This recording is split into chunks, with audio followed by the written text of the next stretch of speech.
Hi, and welcome to another Vertical Scale Media video. Today I wanted to talk about the Ultimate Nikon Z6 rig that I did a previous video about, but I wanted to talk about one of the things I had changed on this rig, and that is the inclusion of another rail system on the back of this plate. And the reason I added this was to make this rig a little more versatile for shooting action. I recently did my first action scene for a little contest for Film Riot, and had a lot of fun doing that contest, by the way, especially for 1 minute. It's really hard to squeeze in some stuff in 1 minute. But either way, did that, and having a shoulder rig is not really ideal for action. So if we pop this off of here, and we're gonna go up to our shoulder, the problem with running the shoulder rig for action is everything is way up here for your line of sight, and we don't really want that for a lot of low angles or off angles you might do for things. We want to be able to get down into the action. Well, we could take this rig and we could hold it like this, but we're limited to how low we can go to the ground because of the rails on here on the front to be able to hold on to this thing. So what I ended up changing on this was this additional 501 plate and receiver on the back of the rail that is on the small rig shoulder pad VCT system. So this allows me to unplug the hand control USB power out of the back of this. And then I can undo the coiled cable that I have on here with a little Velcro attachment. Undo the rod system that's holding this plate on, and I can slide this plate like this and lock it down. So now that's secure. Take that coiled cable here and wrap that back up. Now, the other thing we can do is we can loosen the HDMI and the power. We'll get these out of the way here for a second. Pop this off, flip this over. One of the nice things about the Atomos recorder here is that we can flip the orientation of the screen too, so even though the screen is technically upside down now, it will still function just fine as a monitor because the software can flip it right side up for our viewing. So we get that in, lock this on, route our power again,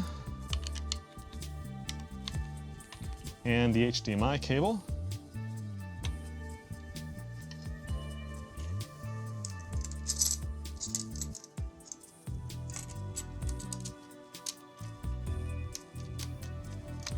There we go.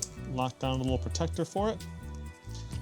Now we can loosen the cable here, or we can loosen the lock that holds the longer 501 plate right to the small rig, and slide this whole rig off.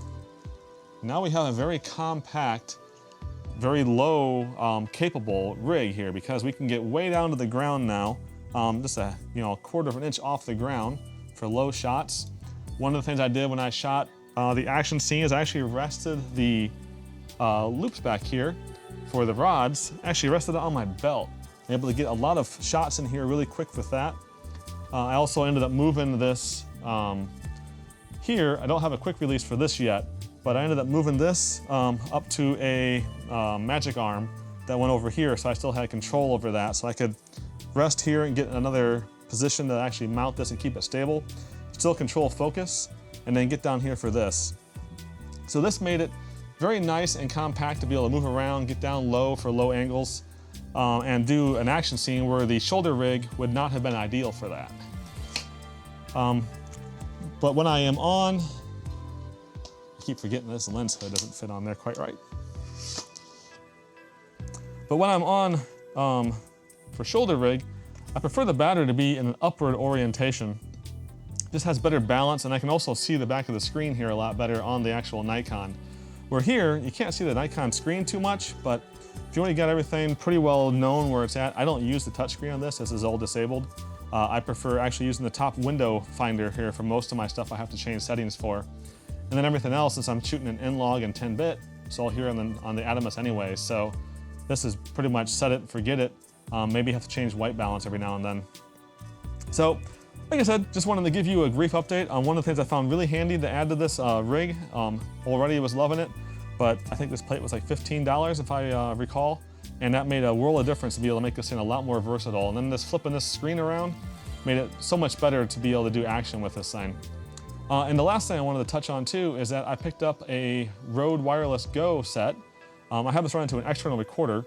I usually don't run it right into the camera. I use the camera for scratch audio. But everything you're hearing right now is just with the built-in mic on this. You can actually run a lav on it too. Lav, however you want to say it. I think the audio quality on this is really good. Almost as good as my shotgun microphone that I normally use for recording audio here. But moving around, the shotgun mic is a little limited without having a boom operator. So anyways, hope you liked this video, hope you found this useful, and if you did, please like and subscribe. Really appreciate all those, and stay tuned for the next one. Until then, keep shooting, have a great day.